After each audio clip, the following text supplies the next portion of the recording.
Bom dia, irmãos. Na segunda carta de Pedro, no capítulo 3, versículo 18, na parte A, diz assim: Antes, cresci na graça e no conhecimento do nosso Senhor e Salvador Jesus Cristo.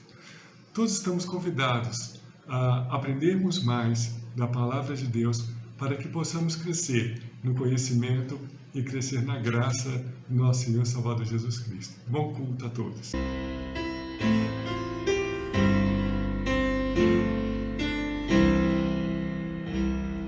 As tuas mãos dirigem meu destino, ó Deus de amor, é bom que seja assim.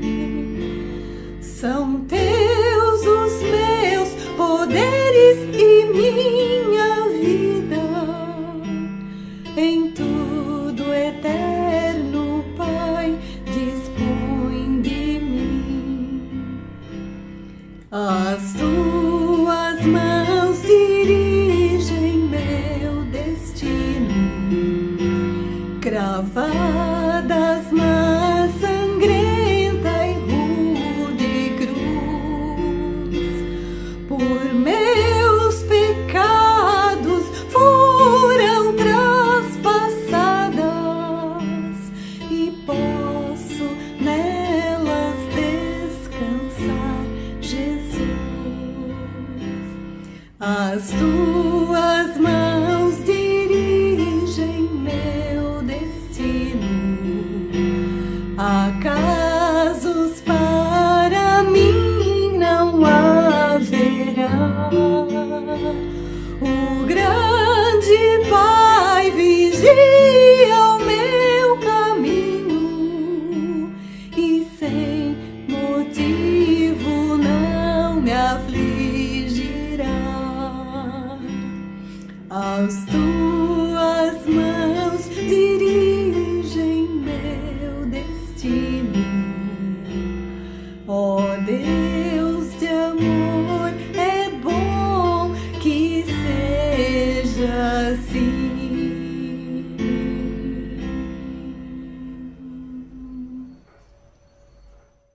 Bom dia a todos, irmãos e irmãs da Igreja Moriá. Espero que todos estejam bem. Vamos para mais um devocional.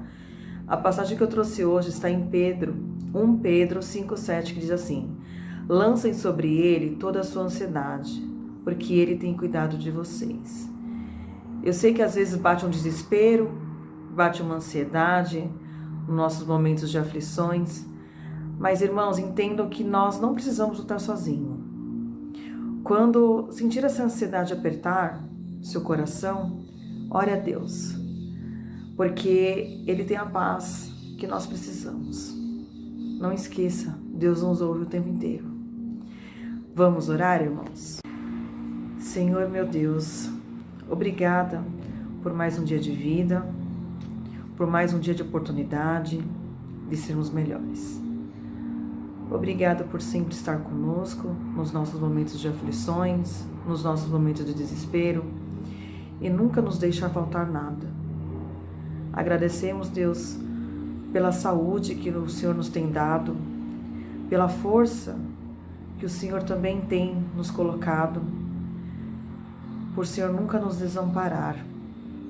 Agradecemos por manter nossas famílias com saúde, e mesmo aquelas pessoas, aquelas famílias que estão com os corações aflitos, que estão com seus entes queridos em hospitais, que o Senhor possa ampará-los, meu Pai, que o Senhor possa dar esperança aos seus corações.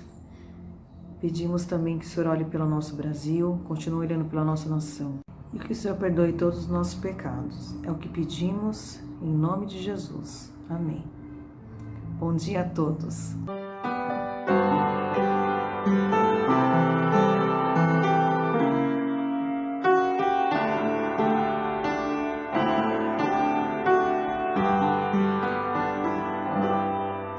Seus problemas parecem não ter solução, quando as lutas inundam o teu coração.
amigos e todos que assistem nesse instante à Escola Bíblica da Igreja Evangélica Batista Moriá.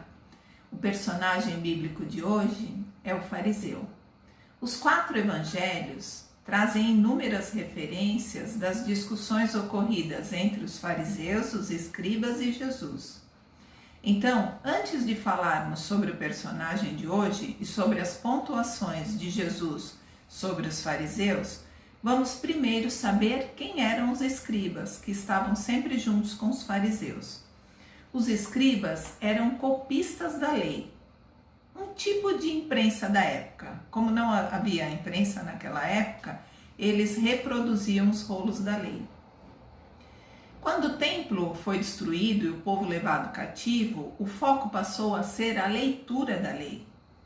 E no tempo do exílio de Israel na Babilônia, surge esta função, ser copista dos rolos da lei. À medida que as sinagogas eram construídas, surgia mais e mais a necessidade de pessoas que copiassem as leis, para que cada sinagoga tivesse os rolos para serem lidos e estudados. Os escribas liam e copiavam tanto os rolos da lei que memorizavam, interpretavam e ensinavam nas sinagogas a ponto de serem chamados mestres da lei.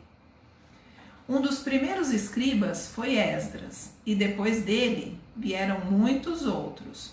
Grande parte dos escribas eram fariseus, mas isso não era uma regra. E quem eram então os fariseus? Vamos lá aos personagens de hoje.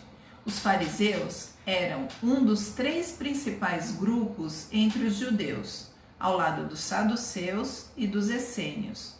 Os fariseus eram um grupo bem maior que os escribas. Eram judeus que defendiam e pregavam com rigidez a obediência da lei mosaica. De certa forma, o surgimento dos fariseus foi de grande valia para a época, pois grande parte do povo de Israel que se encontrava no exílio estavam completamente perdidos, sem templo, sem terra, tentando se adaptar a novas formas de vida, por conta da cultura babilônica, trazendo muita incerteza para o futuro da religião e da sociedade judaica. Daí a importância dos escribas na reprodução dos rolos da lei e dos fariseus ao tentar reunir o povo em torno da palavra de Deus. Mas se os fariseus foram importantes de alguma forma para manterem a fidelidade da palavra de Deus, onde se perderam? Primeiro, nem todos se perderam. Haviam muitos fariseus dignos, realmente tementes a Deus por amor, como Nicodemos, José de Arimateia, Gamaliel, Paulo, entre outros, que a partir de um primeiro encontro verdadeiro com Jesus, deixaram de ser guias cegos. Mas um grupo de fariseus se tornou uma mistura de partido político com facção religiosa, contaminados de muita hipocrisia e legalismo. Isto é, colocavam o cumprimento das leis, das regras, e algumas dessas regras criadas por eles, acima das necessidades do próximo.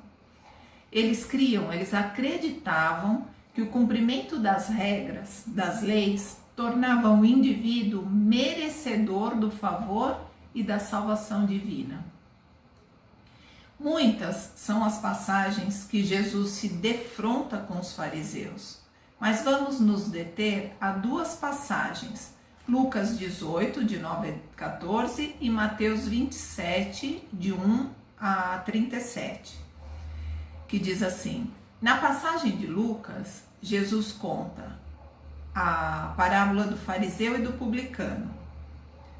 Diz que os 2 subiram ao templo para orar. O fariseu em pé orava dizendo: Deus, eu te agradeço, porque eu não sou como estes ladrões, estes corruptos, estas adúlteras, nem mesmo como este publicano.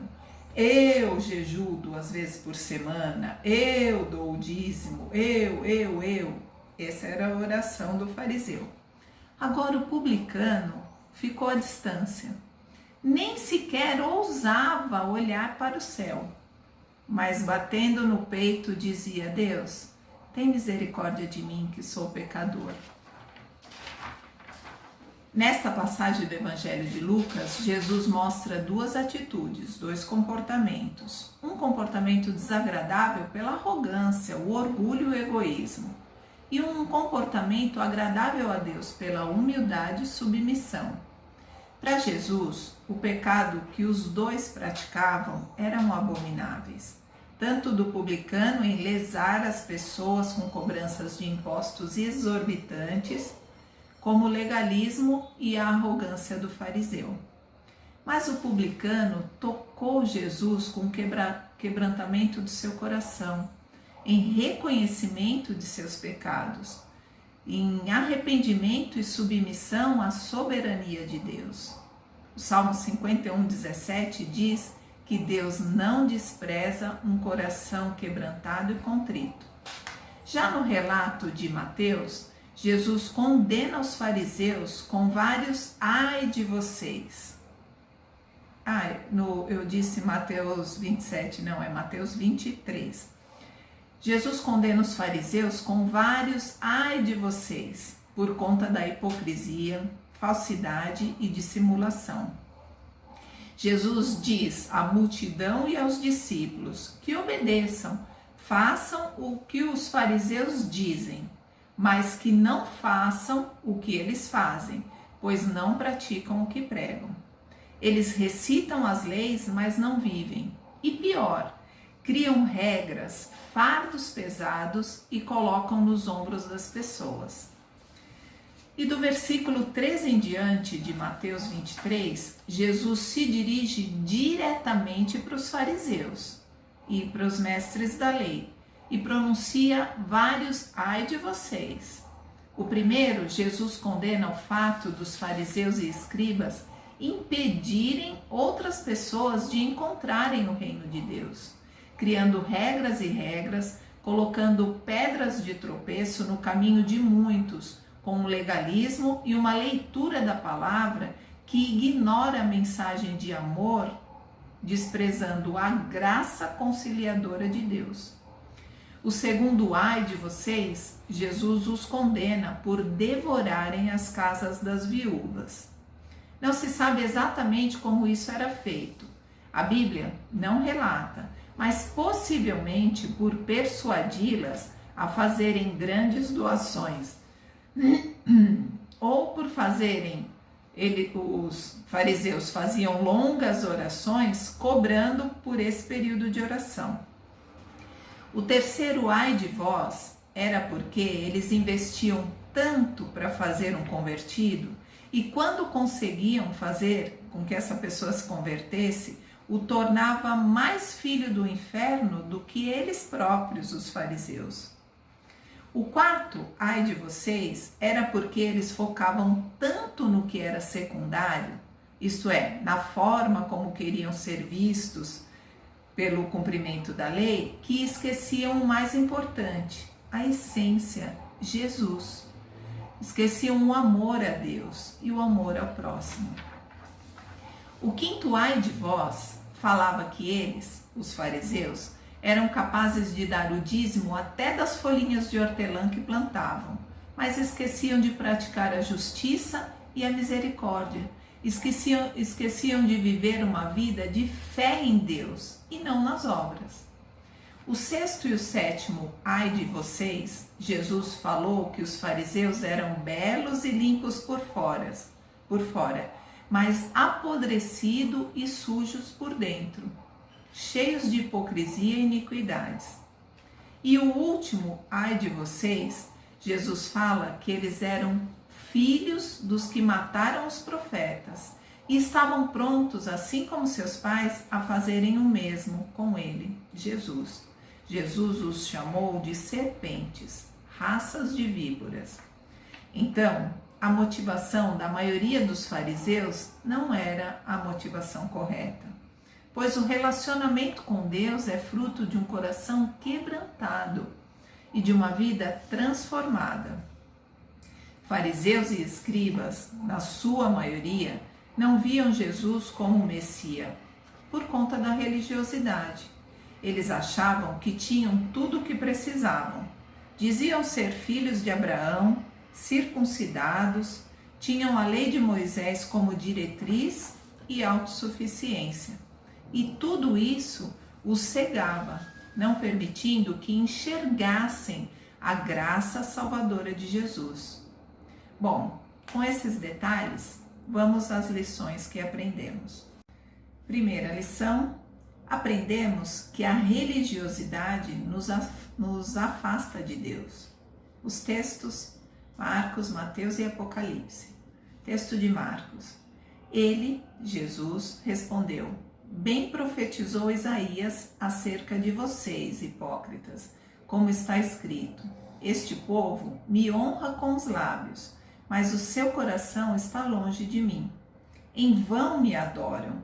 Seus ensinamentos não passam de regras por homens. Regras ensinadas por homens. Vocês negligenciam os mandamentos de Deus e se apegam às tradições dos homens. E disse-lhes: vocês estão sempre encontrando uma boa maneira de pôr de lado os mandamentos de Deus a fim de obedecerem às suas tradições. Texto de Mateus. Ao ouvirem dizer que Jesus havia deixado os saduceus sem resposta, os fariseus se reuniram. Um deles, perito da lei, o pôs à prova com essa pergunta: Mestre, qual é o maior mandamento da lei? Respondeu Jesus: ame o Senhor, o seu Deus, de todo o seu coração, de toda a sua alma, de todo o seu entendimento. Este é o primeiro e maior mandamento. E o segundo é semelhante a ele: ame o seu próximo como a si mesmo. Destes dois mandamentos dependem toda a lei e os profetas. E o texto em Apocalipse: eis que estou à porta e bato. Se alguém ouvir a minha voz e abrir a porta, entrarei e cearei com ele e ele comigo. Enquanto fizermos algo para Deus apenas para cumprir ritos e rituais, apenas por tradições religiosas, não agradaremos a Deus, não nos aproximaremos de Deus. Porque a essência do cristianismo verdadeiro é o amor. A maior lei de Deus é o amor. Amor a Deus, ao próximo e a si mesmo. O pastor Elias Coutinho falou na celebração do domingo passado que o amor que Deus quer que dispensemos é acolhimento e socorro, sem desprezo, sem preconceito, com amor. O apóstolo Paulo falou que qualquer ação ou fala sem amor não tem valia alguma. Jesus não veio abolir a lei, ele veio aperfeiçoá-la em amor. Quando ele diz que o maior mandamento é amar, ele aperfeiçoa literalmente os 10 mandamentos, nos quais os 4 primeiros falam do nosso relacionamento com Deus, e isso precisa ter amor. E os outros 6 falam do nosso relacionamento com o próximo, e isso precisa ter amor. Sem amor, mandamento é obediência. Sem amor, mandamento não é obediência, é apenas lei. Os fariseus até se aproximavam fisicamente de Jesus, algumas vezes para questionar Jesus, outras vezes para investigá-lo, outras vezes para tramar contra ele, mas a motivação nunca era o amor, nunca era pelo prazer em aprender a palavra ou ter comunhão. Onde Jesus estava, lá estavam os fariseus, mas nunca perto com o coração quebrantado, ou sedentos pela palavra, ou pensando em fazer o bem ao próximo, mas longe de Deus, com o coração endurecido, com uma trave nos próprios olhos, impossibilitando-os de enxergar a graça salvadora de Jesus. Jesus afirmou que o coração deste povo religioso estava longe de Deus. As regras não podem tomar o lugar de intimidade e comunhão com Deus. Alguns religiosos podem até fazerem parte de sinagogas, de igrejas ou de algum ambiente religioso, mas ainda assim estão longe de Deus. O livro de Apocalipse fala que Jesus estava do lado de fora da igreja de Laodiceia, batendo a porta, fazendo um convite à intimidade e comunhão. A religiosidade tende a fechar a porta na cara de Jesus, tende a fechar a porta, excluindo pessoas. Eu li que Gandhi conviveu com alguns cristãos, tanto na Inglaterra quanto na África do Sul. E Gandhi chegou a dizer a eles: eu aceito o Cristo, mas não aceito o cristianismo de vocês, pois vocês falam do amor de Cristo e vivem de forma contrária ao que ele ensinou. A religiosidade é da boca para fora, e da boca para fora é a perfeita descrição do legalismo dos fariseus. Deus avalia nossa espiritualidade quando olha para o nosso coração. A saber disso, vamos à segunda lição. Segunda lição: aprendemos que precisamos ter um coração desejoso para adorar a Deus. Os textos estão em Salmo, João e 1 Coríntios. Texto em Salmo: bendiga o Senhor, ó minha alma, bendiga o Senhor todo o meu ser. Texto em João: no entanto, está chegando a hora, e de fato já chegou, em que os verdadeiros adoradores adorarão o Pai em espírito e em verdade. São estes os adoradores que o Pai procura. Deus é espírito, e é necessário que os adoradores o adorem em espírito e em verdade. E o texto em 1 Coríntios 6: acaso não sabem que o corpo de vocês é santuário do Espírito Santo, que habita em vocês, que lhes foi dado por Deus e que vocês não são de si mesmos? Vocês foram comprados por alto preço. Portanto, glorifiquem a Deus com seu próprio corpo. Adorar a Deus em espírito e em verdade significa honrar a Deus. É render-lhe graças de uma maneira tão profunda que envolve todo o nosso ser. Eu amo a ideia de que a adoração é um estilo de vida. A verdadeira adoração não é isolada a um local, a uma circunstância ou a um momento. A verdadeira adoração em todos os lugares, com toda a nossa vida, com todo o nosso ser. Adoramos a Deus não só na igreja, não só com louvores, não só com os nossos lábios, mas com tudo o que somos, com todo o nosso ser. Adoramos a Deus quando praticamos a sua palavra. No texto diz que os verdadeiros adoradores o adoram em espírito e em verdade. A palavra espírito, escrito com letra minúscula, diz respeito ao nosso interior. Provérbios 4:23 diz: acima de tudo, guarde o seu coração, pois dele depende toda a sua vida.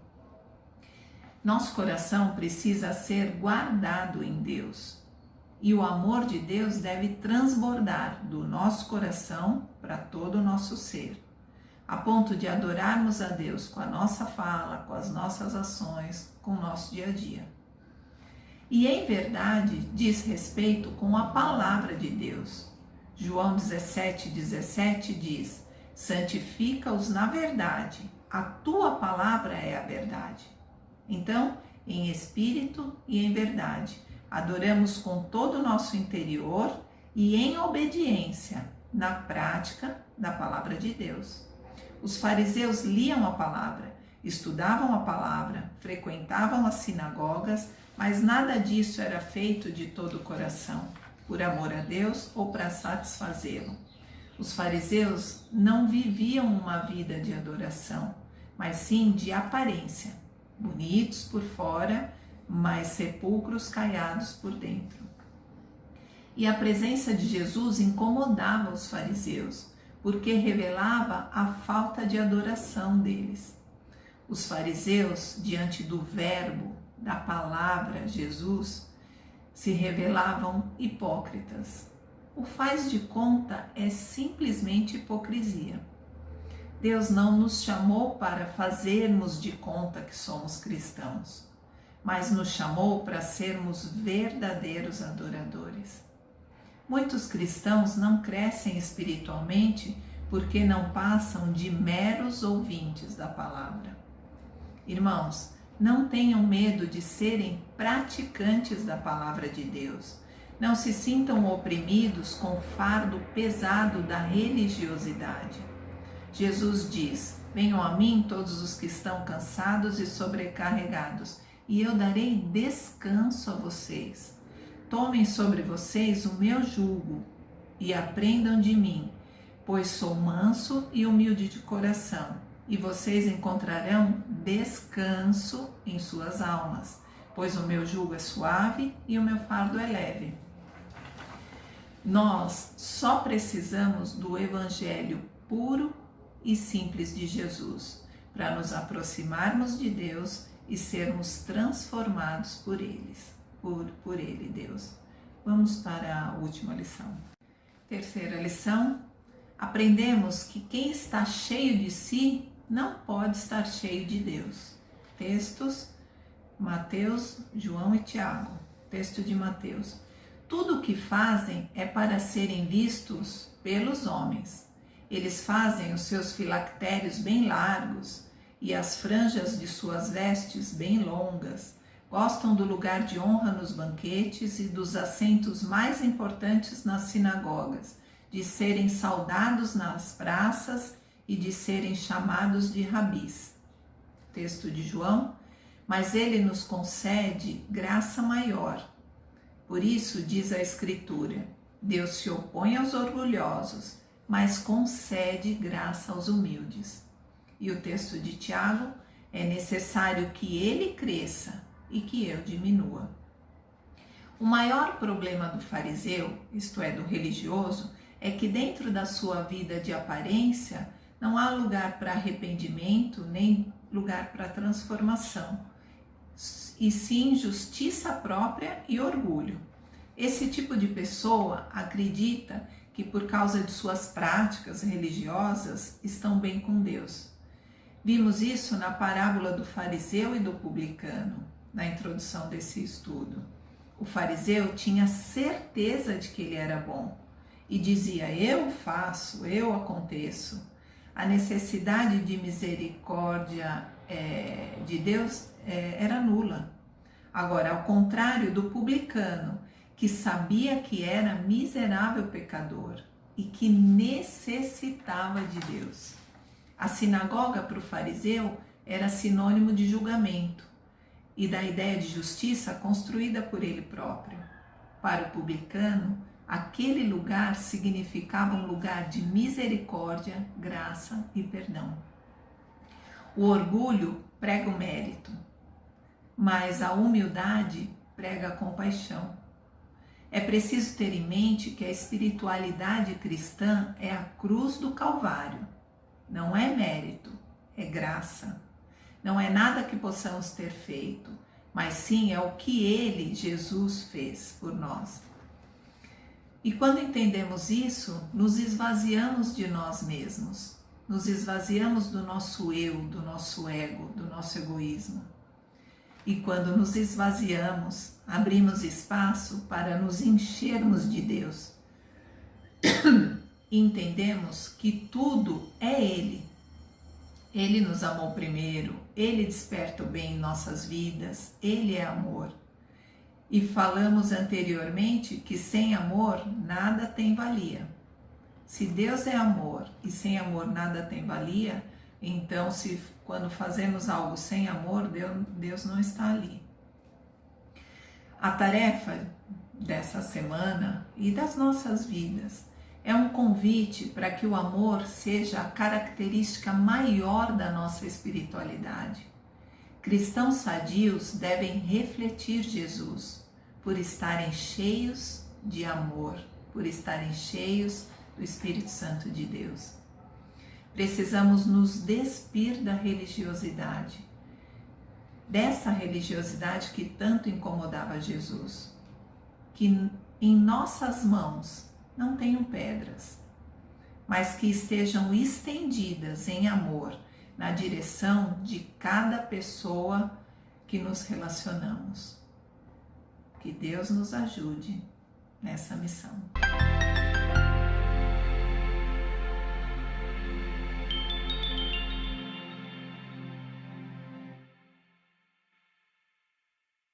Olá, meus irmãos da Igreja Evangélica Batista Moriá, bom dia a todos.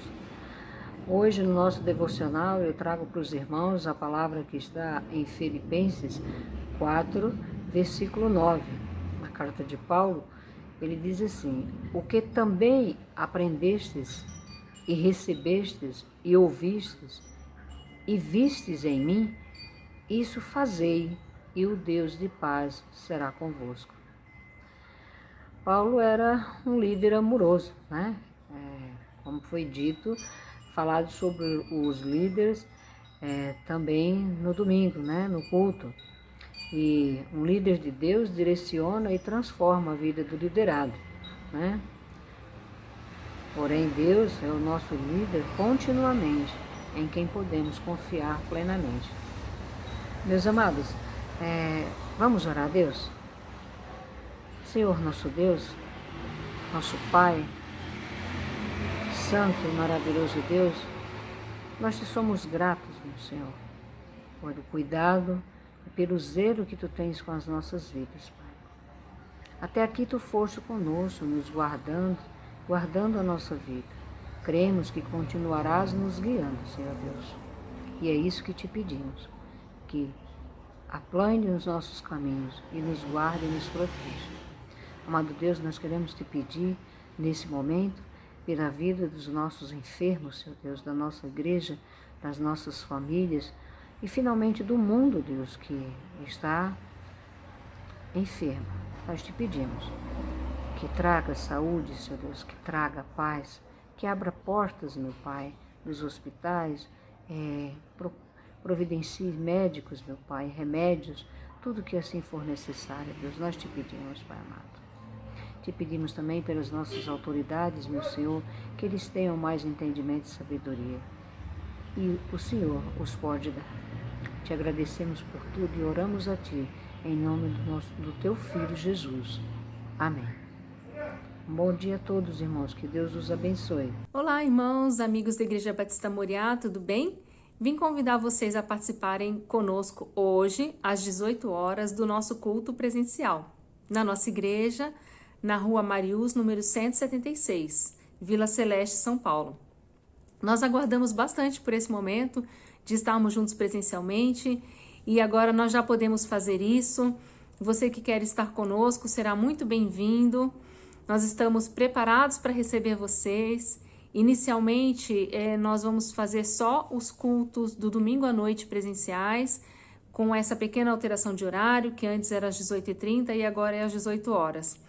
Posteriormente, nós retornaremos também aos domingos de manhã e também às quintas-feiras. Mas, por enquanto, estamos juntos no domingo à noite presencialmente. Os que não puderem estar conosco podem continuar assistindo de forma remota, transmissão ao vivo pelo YouTube. Então, se você não estiver conosco, fisicamente, esteja conosco também às 18 horas no nosso culto, acompanhando ao vivo, participando, louvando, adorando a Deus e também deixando-se ser abençoado pela palavra de Deus, aquilo que Ele tem reservado para a sua vida. Então, fica aqui o nosso convite, nós ficaremos muito felizes em ter vocês conosco. Até mais às 18 horas, seja na nossa sede ou seja aqui pelo canal do YouTube também. Que Deus os abençoe. Me alcançou, pra ti quero viver, compartilhar do teu grande amor. E o que podemos ser na vida de alguém depende tão somente de nós. Se eu não for quem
depende tão somente de nós.